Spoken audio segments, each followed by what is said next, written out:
le coup de genou, puis là, moi, je le ramasse, je le lève dans les airs, je mange un coup de matraque, je tombe à terre.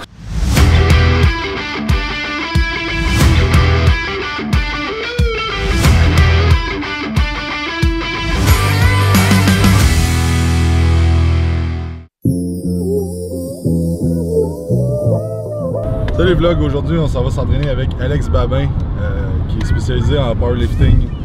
J'avais beaucoup avec Christian Thibodeau ces temps-ci, donc je voulais aller faire une petite interview avec lui puis s'entraîner avec, voir sa manière de fonctionner puis apprendre plus sa manière. Et une chose que je trouve très importante puis que je m'efforce à me répéter et à mettre en place dans ma vie, c'est de toujours garder un esprit de débutant. Donc malgré que ça fait 10 ans que je fais ça, malgré que ça fait au-dessus de 50 formations que je vais faire avec les meilleurs au monde, j'essaie de me dire que chaque personne peut m'apprendre quelque chose dans peu importe le domaine. Donc que ce soit l'entraînement, la nutrition, développement personnel, whatever, chaque personne que tu parles peut t'apprendre quelque chose. Donc de toujours garder un esprit ouvert puis d'écouter 2 fois plus que tu parles. Fait qu'on a 2 oreilles mais une bouche. Fait qu'on parle une fois, mais on écoute 2 fois. Fait que essayez de rentrer ça dans vos habitudes. C'est pas facile parce que t'as toujours l'ego des fois qui vient en ligne de compte de dire ah, qu'est-ce qui sait plus que moi cette personne. Là je parle pas d'Alex parce qu'il en sait pas mal plus que moi, mais je veux dire, souvent on est confronté à du monde qui tu dis ah, il sait moins que moi, mais finalement cette personne-là peut t'apprendre quelque chose. Donc gardez ça en tête, ça va juste faire que vous allez apprendre plus meilleur avancement dans peu importe ce que vous voulez faire.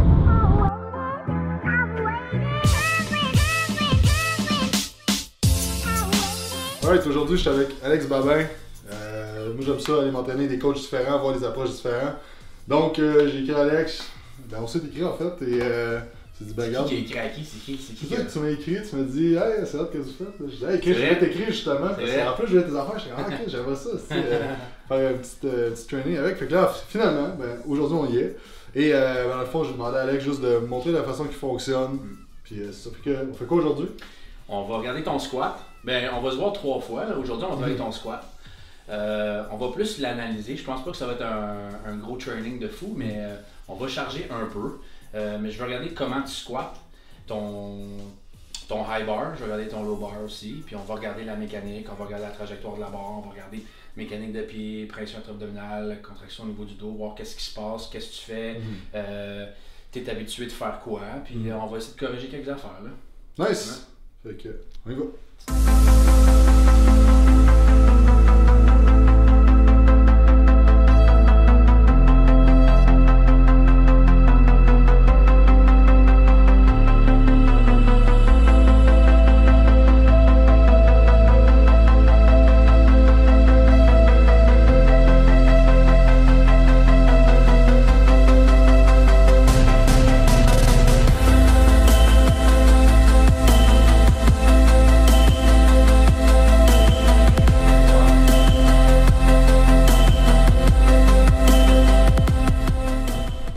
Deux choses. Premièrement, la première chose que je vois, c'est quand tu déraques ta barre, tu y vas t'es pas stagger, là, tu y vas en lunge. Okay, t'as un pied en avant, un pied en arrière, ok? Fait quand tu squattes, dis-toi que moi, quand je parle de squat, je parle performance. Ok? Par contre, je fais complètement la différence entre un squat hypertrophie et un squat pour la performance. Ok? Mais mettons, on regarde un squat de performance. En fait, même si tu y vas pour l'hypertrophie, tu veux toujours commencer ton squat le plus stable possible. Fait que vas-y avec 2 pieds ensemble, inspire, lève la barre, contrôle, puis là tu prends tes bras vers l'arrière. Mettons que tu as 4 plates sa barre, c'est sûr que, moi ce que je dis tout le temps c'est respect the bar. Respect the bar, que tu aies 5 plates sa barre ou que tu aies juste la barre, il faut que ton squat soit pareil. Fait que moi quand je fais squatter quelqu'un, on va le faire, j'enlève tout le temps les souliers au début. Je vais voir qu'est-ce qui se passe au niveau des chevilles, je vais voir qu'est-ce qui se passe au niveau des pieds, au niveau des orteils. Deuxième chose que je regarde, c'est la pression intra-abdominale. Est-ce que ta pression intra-abdominale est efficace? Est-ce qu'elle est optimale? Est-ce que tu comprends vraiment comment aller chercher une bonne pression intra-abdominale? Puis la troisième chose, c'est la contraction, la tension au niveau du haut du dos et des grands dorsaux. Si ces 3 choses-là sont en place, déjà ton squat devrait être vraiment mieux. Okay? On va le faire, je vais te faire enlever tes souliers, puis on va regarder la mécanique de pied, tu peux comprendre tout de suite ce que je m'en vais avec ça. Okay. Fait que là, on va y aller plus large. Okay? Dis-toi, on va squatter plus performance, okay? Puis tu veux mettre du gros poids sur la barre. Okay. Donc, première chose qu'on regarde pour la mécanique de pied, Okay? Tu as deux choses. Tu l'as déjà entendu, c'est sûr, screw your feet out. Right? Bon. La deuxième chose que tu veux faire, c'est contracter tes orteils dans le sol comme une patte d'aigle. Claw the ground, ils disent ça dans le track and field, les sprinters. Claw the ground. Tu vas chercher le plus de contraction au niveau des orteils possible. Ça va dicter qu'est-ce que ta cheville a fait. Okay? Donc, screw your feet out, puis contracte les orteils dans le sol. Okay? Déjà là, en faisant ça, tu devrais sentir qu'il y a une contraction au niveau des fessiers moyens puis du IT band abducteur. Okay? Là, regarde en avant. Vas-y.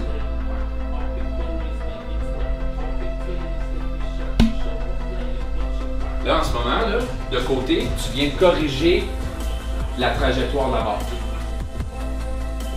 Pousse les genoux vers l'extérieur, visse les pieds. Garde ça tête. Inspire avant chaque descente. Oui. Encore. Au ventre. Tu as 3 points de tension que tu devrais avoir sur ton pied. OK? En dessous des orteils ici. Ici. L'extérieur de ton pied puis ton talon. Donc, souvent, ce qu'on dit, là, c'est knees out, knees out, knees out, mais on ne porte pas attention à ce qui se passe au niveau du pied. La seule chose qui touche au sol quand tu as une barre sur le dos, c'est tes pieds, man. Oui. Fait que si tu vas avoir une bonne mécanique au niveau de la hanche, mais que ta cheville est cassée vers l'intérieur, tu essaies de pousser ton genou, mais il y a quelque chose de demandé qui va lâcher, tu comprends? C'est juste là. Fait que tout commence par le pied. Tu visses ton pied vers l'extérieur, tu contractes les orteils, tu t'assures que les tensions sont à votre place. Déjà là, ton genou il sort automatiquement, puis tu squats demain. Okay? Fait que là, on va rajouter une chose. Okay? Donc là, c'est bon parce que tu descends. Okay? Mais là, pression intra-abdominale. Gros ventre. Ouais. T'inspires le plus de ventre. Grosse ballonne dans le ventre. Fait que ce que je fais dans le fond, c'est juste pour répondre à ta question tantôt. J'ai un programme en fait de powerlifting qui va sortir sur T-Barney très bientôt. J'ai travaillé en esti pour ça, je suis très fier de ce programme. Ça va vite, man. Ils sont là, c'est les deux acteurs principaux de l'émission, justement. Puis je rentre dans la barque, de la police est là, puis j'essaie d'en slugger un avec un marteau. Je me fais ramasser dans l'un, puis là, coup de genou, puis là, moi je le ramasse, je la lève dans les airs, je mange un coup de matraque, je tombe à terre, coup de poing, c'était vraiment violent. Wow. C'est mal, hein? Ça envoyait chier. Ouais, c'est cool, man. Ça change énormément du domaine de l'entraînement. C'est quoi qui t'a amené là? Je voulais changer d'entraînement, de style d'entraînement, ça fait plusieurs années, quand j'étais encore à la salle. Puis j'avais entendu parler du Stunt Stage. C'est une école de cascadeurs à Montréal. Puis sur la piste de circuit Gilles Villeneuve. Puis je me suis dit, tu sais quoi, je vais aller m'inscrire, je vais voir de quoi ça a l'air. Fait que de fil en aiguille, moi je tripais, je suis quand même athlétique. Fait que, des flips, on se battait, scène de combat avec des épées, tout ça. Puis finalement, ben, on m'a approché, écoute, on a besoin de quelqu'un de ta carrure qui te ressemble pour faire un rôle, jouer un rôle dans le film Brick Mansions. Ça te tente dessus, j'ai dit, ouais, let's go, man. Fait que j'ai joué, je jouais un mercenaire, un méchant, là, puis comme une grosse foule qui rentre dans l'hôtel de ville, qui vont attaquer le maire, puis je me fais attaquer, puis je me bats un peu, puis là, je me fais sacrer une volée, je me fais lancer dans les marches, puis là dessus. Fait que c'était comme ma première expérience dans un film sur une production.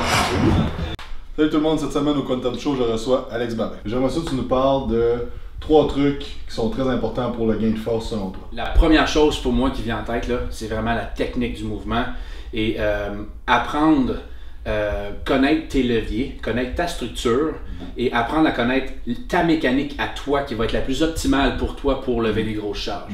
Bonjour, bienvenue chez H2 Performance. Nous sommes dans l'impossibilité de vous répondre.